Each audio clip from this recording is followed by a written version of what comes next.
తారీఖు అనుకున్నప్పుడు అందరూ ఏమన్నారంటే మీరు వస్తే ఇది మాకు ఈ రిలీఫ్ ఆపరేషన్స్కి ఇబ్బంది అయిపోద్ది మాకు, దయచేసి మీరు ఈ రిలీఫ్ ఆపరేషన్కి అడ్డమైపోతారని చెప్పేసి వారి సూచన మేరకు నేను ఆగిపోవాల్సి వచ్చింది.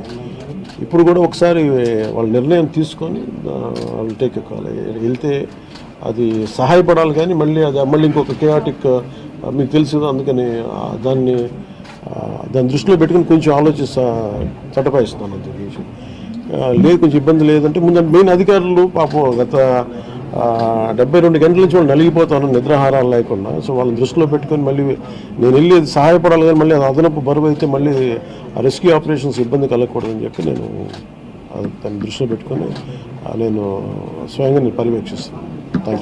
4 రోజులుగా పవన్ కళ్యాణ్ ఉప ముఖ్యమంత్రి రాలేదు, ఎక్కడ వెళ్ళని చెప్పి విపక్షాలు ఆరోపణ చేస్తుంది, బాధితులను పట్టించుకోలేదని చెప్పేసి ఆరోపిస్తున్నాయి. ఫిజికల్గా మీకు కనిపించడం పద్ధతి అంటే వాళ్ళు ఏమనుకుంటారు, నేను బోట్ వేసుకొని రెస్క్యూ చేయడం కుదరదు కదా, ఆ బాధ్యతలు లేకుండా ఎందుకంటే అది ఏంటంటే అనాలి కాబట్టి అంటే తప్ప ఎంటైర్ మీరు చూస్తే మా పిఆర్ మెషినరీ, మన పిఆర్ పంచాయతీరాజ్ మెషినరీ మొత్తం ఎంటైర్ వర్క్ చేస్తాం మా సైడ్ నుంచి.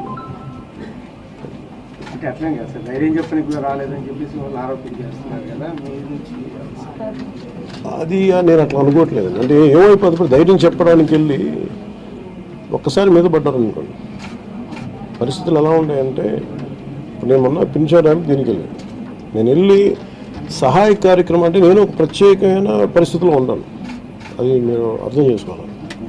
ఇప్పుడు నేను వెళ్ళి కూర్చుంటే వెళ్ళిపోదని రెస్క్యూ ఆపరేషన్స్కి ఇబ్బంది కలగకూడదన్నది ఒకటే నన్ను ఆ సూచన ఒకటి నన్ను ఆపేదాను, అంతమించి వేరే అవ్వలేదు.